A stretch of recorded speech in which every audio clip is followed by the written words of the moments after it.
Bon alors, Jean-François, comment as-tu perçu le dépôt d'une liste Gilets jaunes hier annoncée dans la presse? C'était pas vraiment une surprise, hein. Depuis début janvier, on sentait bien que quelques jeunes qui s'étaient rapprochés initialement de la fédération étaient un petit peu attirés par certaines sirènes. Je pense notamment à leur déplacement à Marseille, chez Bernard Tapie, déplacement houleux d'ailleurs, mais qui traduisait, parce que c'était évidemment en marge des travaux de la fédération, qui traduisait une volonté d'autonomie et peut-être de suivre une autre voie, et ça s'est confirmé hier, puisqu'ils ont annoncé leur intention de constituer cette liste, qui pour moi ne constitue pas réellement un événement. Je veux dire que je pense qu'il y aura d'autres projets de cette nature qui vont émerger. C'est tout à fait normal. Quand on prend le paysage politique français, par exemple, on est la grande famille de la gauche. On a des listes du NPA, de lutte ouvrière, des insoumis, des communistes, des socialistes. Et in fine, c'est les Français qui trient. Alors certaines sont crédibles, ils apportent leur suffrage, d'autres ne le sont pas, et leurs suffrages sont très limités. Et si au bout du compte il y a plusieurs listes Gilets jaunes, ce sera exactement la même chose. Les Français feront le tri. Donc cette liste ne porte a priori pas de projet. Elle est présentée par des gens qui n'ont pas d'expérience, ils sont jeunes. Et donc je ne pense pas que ce soit réellement quelque chose de symptomatique et susceptible d'aller bien loin. Alors cette liste comporte pas mal de gens venus plutôt de la mouvance La République En Marche. Il y en a. Est-ce que tu as souligné l'influence possible de Bernard Tapie? Est-ce que tu penses que c'est une liste qui est complètement indépendante? Bon, ça me paraît peu probable, mais j'ai pas un tempérament qui me pousse au complotisme. Mais le fait est que quand on analyse la situation politique, il est clair que La République En Marche aurait tout à fait intérêt à ce que une ou plusieurs listes peu crédibles captent une partie de l'électorat de l'opposition. Mais évidemment, surtout pas un projet vraiment rassembleur qui puisse constituer une menace pour la classe politique.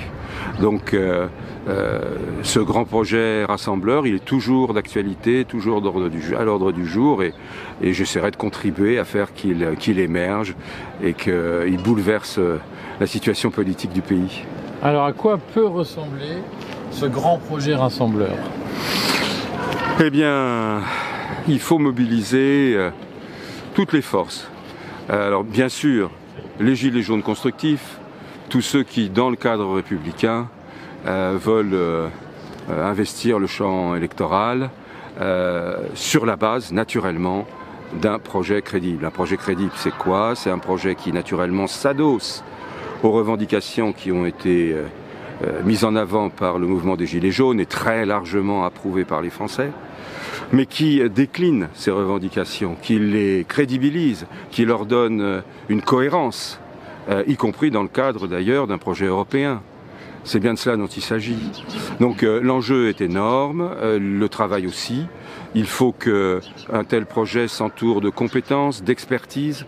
Ça ne peut pas être un projet de l'entre-soi des Gilets jaunes. Il faut être ouvert. Et donc c'est un projet naturellement plus compliqué, plus difficile à mettre sur pied que les ambitions de quelques personnes qui espèrent un ou deux sièges. Il faut naturellement se projeter dans l'importance de l'enjeu. Donc c'est en cours, le travail est en cours, il se poursuit et j'ai bon espoir qu'on aboutisse.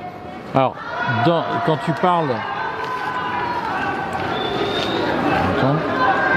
Quand tu parles d'un projet européen crédible, selon toi, quels en seraient les grands points? Oui, alors les grands points d'un projet européen crédible, c'est d'abord que les peuples se réapproprient ce projet européen. Ça veut dire qu'on ne peut pas construire une Europe sans la volonté populaire. Ce qui veut dire qu'il faut que les peuples y soient associés et ne pas conduire des politiques qui les en éloignent. Donc il est clair que l'Europe telle qu'elle est, technocratisée, une Europe contraignante, une Europe qui ne permet pas aux nations d'avoir l'autonomie nécessaire pour répondre aux revendications populaires, ne va nulle part. Et aller nulle part en matière européenne, c'est dangereux. C'est très dangereux, l'histoire nous l'a montré. Donc il faut construire une Europe avec les peuples, il faut construire une Europe avec donc les nations qui réunissent ces peuples, et il faut conduire des projets, il faut surtout conduire des projets. Ça doit être une Europe qui fonctionne, c'est une Europe de projets, on le sait bien. Ce qui fonctionne, c'est par exemple nos jeunes qui à travers Erasmus échangent, favorisent ainsi leur future insertion professionnelle. Ce sont des grands projets industriels. Voilà, c'est sur cette base-là qu'on peut construire quelque chose de solide, qui parle au peuple, et quelque chose qui nous projette vers l'avenir. Concrètement, est-ce que tu penses qu'il faudrait un référendum d'initiative citoyenne au niveau européen ? Je pense que le besoin de citoyenneté, de réappropriation de la décision publique qui s'exprime à travers le mouvement des Gilets jaunes, mais qui s'est aussi exprimé dans d'autres pays, doit naturellement être prise en compte. Maintenant, comme pour beaucoup de choses, il faut trouver un équilibre entre cette nécessaire horizontalité, cette possibilité d'intervention des citoyens et la représentation. La notion d'élection est décisive, il n'est pas question d'y renoncer, il faut qu'il y ait des représentants pour que les projets qui sont portés par les aspirations populaires trouvent une concrétisation. Donc c'est de cet équilibre entre horizontalité et verticalité qu'on pourra construire quelque chose.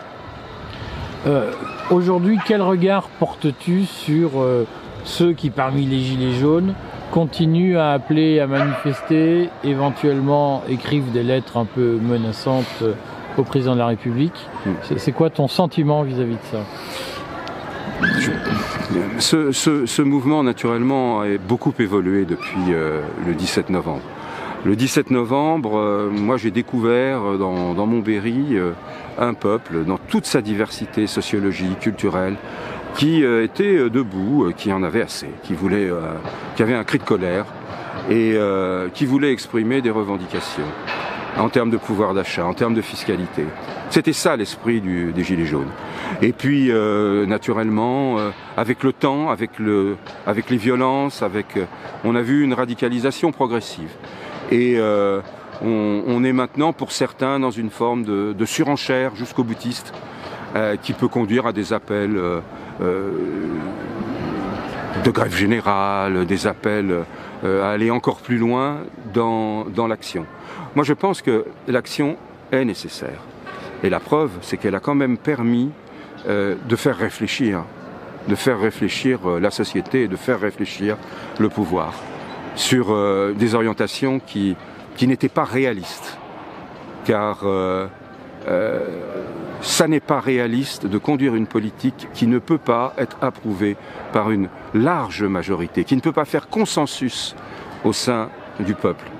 Et cela, c'est ce que nous vivons. Et ça, ce n'est plus possible, ça n'est pas réaliste. Alors il faut évidemment tenir compte de la situation mondiale, internationale, des réalités économiques, mais ces réalités économiques, il faut les travailler de façon à ce qu'on puisse trouver un consensus national. Et cela, c'est tout l'enjeu de ces prochaines années. Est-ce que tu penses que ce consensus national peut se faire autour d'Emmanuel Macron ou pas? En tout cas, c'était ce qu'Emmanuel Macron essayait, avec son projet de ni droite ni gauche, d'En Marche.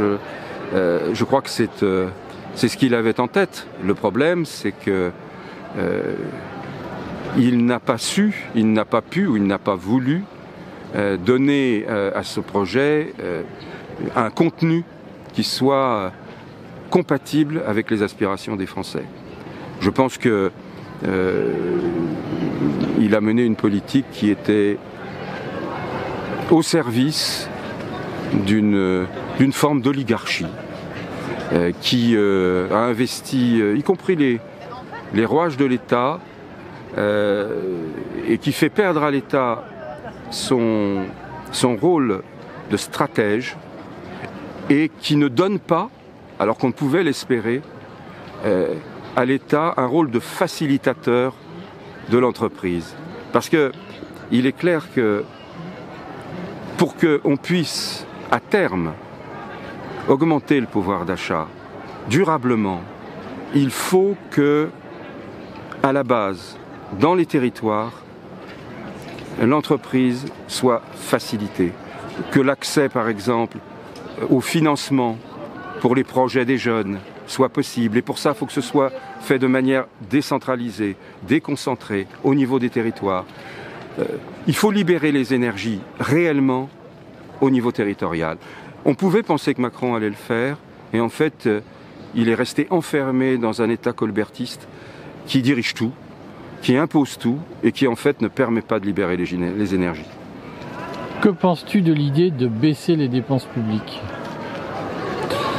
Alors il y a très certainement effectivement des dépenses publiques inutiles, notamment ce millefeuille administratif qui coûte une fortune et qui a fait la preuve de son inefficacité. Donc ça, c'est vraiment une piste prioritaire. Maintenant, quand on parle de dépenses publiques, il ne faut pas oublier qu'en face, il y a aussi des services publics indispensables.